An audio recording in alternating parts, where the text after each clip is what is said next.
So in total, the entire swim took 157 days. That was 12 hours a day of swimming. So basically, in theory, the tides go 6 hours on, 6 hours off, 6 hours on, 6 hours off. And now, looking at life back on land, that means having basically skipped leg day for 157 days.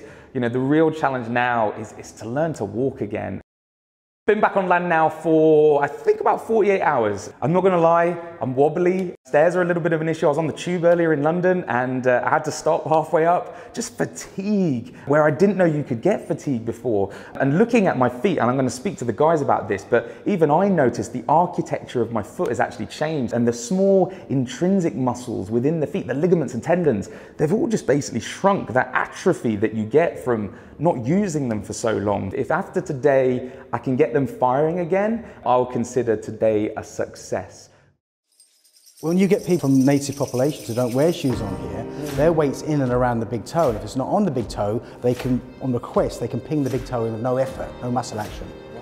Right, so we're going to maybe we'll see your weight on the heels because it's common in our culture. Right. So I think we're going to see high stiff arches, but I think you've had a big fat reset button pushed.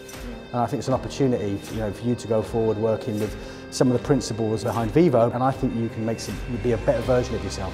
I've heard your physio say before now, you know, it pretty much starts in the feet. Anything up here, you can't, it's symptom relief. That's symptom relief. You've got to sort this out. Socrates said if your feet hurt, everywhere hurts. Spot on.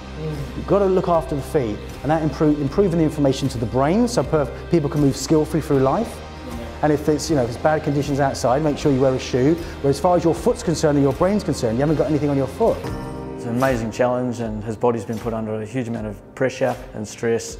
And the biggest thing was his shoulders, really, and trying to maintain those throughout the challenge. Obviously, one issue was the shoulders, but the sort of the unspoken thing amongst this whole Great British Swim was always going to be the legs and the feet. I think already, even having been back on land just for a few days, his brain will be starting to engage with those muscles again a little bit.